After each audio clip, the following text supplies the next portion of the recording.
రాజమండ్రిలో కల్తీ పాలు కారణంగా 5గురు చనిపోయినట్టుగా మనం మీడియాలో చూస్తూ ఉన్నాం. అందులో కూలెంట్ రసాయనం ఇథిలిన్ గ్లైకాల్ అనేటువంటి రసాయనం కలిపారని ప్రాథమికంగా సమాచారం వస్తూ ఉంది. పాలు తాగితే చనిపోయినటువంటి పరిస్థితి మనం చూస్తూ ఉన్నాం. 12 మంది ఇంకా హాస్పిటల్లో చికిత్స పొందుతూ ఉన్నారు. ఇది పరిస్థితి విషమంగా ఉంది. మరి ఇటీవల కాలంలో మనం చూస్తే బిస్మిల్లా హోటల్లో గుంటూరులో చాలా ప్రాముఖ్యత కలిగినటువంటి ప్రచారం ఉన్నటువంటి వాటిల్లో పాడైపోయినటువంటి వాసన కొట్టేటువంటి మాంసాన్ని చికెన్నే పట్టుకోవడం జరిగింది. అదే మాదిరిగా గుంటూరులో గుక్కెడు మంచినీళ్ళు తాగిన కారణంగా అక్కడ చనిపోయిన పరిస్థితులు మనం చూస్తూ ఉన్నాం. మరి ప్రభుత్వాలు చాలా పెద్ద ఎత్తున జీతాలు ఇస్తూ ఉన్నాయి, యంత్రాంగాన్ని ఏర్పాటు చేసుకుంటూ ఉన్నాయి, ప్రజలు పన్ను కడతా ఉన్నారు. ఎందుకని మనం ఇంత కట్టడి చేయలేకపోతా ఉన్నాం? అమెరికా లాంటి దేశంలో ఆహార కల్తీ అనేది ఊహకు కూడా సాధ్యం కాదు. కానీ ఇక్కడ ఎందుకు అంత యథేచ్ఛగా సాగుతూ ఉంది?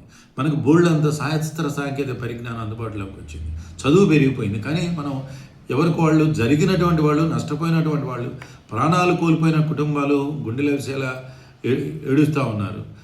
మనమందరం కూడా ఇది ఎక్కడో జరిగింది అనుకుంటా ఉన్నాం. కానీ రోజువారీ జీవితంలో మనం తీసుకునే ఆహారం, కొనేటువంటిది, పసిపిల్లలు తినేటువంటి పొట్లాలు ఎంతవరకు క్షేమంగా ఉన్నాయి, ఎంతవరకు ఆరోగ్యకరంగా ఉన్నాయి, ఎంతవరకు కల్తీకి దూరంగా ఉంటుంది అనేటువంటిది నియంత్రించడానికి మనకున్న సిస్టమ్ ఏమిటి? ఎవరికి ఉదాహరణకి చిలకలూరుపేటలో కల్తీ జరుగుతుంటే ఎవరికి కంప్లైంట్ చేయాలి, ఎవరి నెంబర్ కంప్లైంట్ చేయాలి అనేటువంటిది 2026లో మనం అందుబాటులో పెట్టుకోకుండా ఊరికే అక్కడెక్కడో జరిగిందని చెప్పుకోవడం వల్ల ఉపయోగం లేదు. ఇదే క్రమంలో అసలు ఏ అంశాల మీద మనం ఎక్కువగా స్పందిస్తూ ఉన్నాం? భారతదేశంలో ఈ కల్తీ ఎంత తీవ్రంగా ఉంటే దాని మీద ఎంతమంది మాట్లాడుకుంటూ ఉన్నారు? ఐపీఎల్ సీజన్ వస్తే క్రికెట్ గురించి ఎంతమంది మాట్లాడుతూ ఉన్నారు?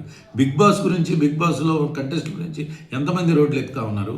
సినిమాలు కాలక్షేపం కోసం చూసే సినిమాల కోసం, వాళ్ళ పుట్టినరోజుల కోసం, వాళ్ళ ఇళ్లలో పిల్లలు పుడితేనో వాళ్ళు పెళ్లి చేసుకుంటే వాటి గురించి ఎంత పెద్ద ఎత్తున సమయం కేటాయిస్తున్నాం అనేటువంటిది ఆలోచన చేయాలి.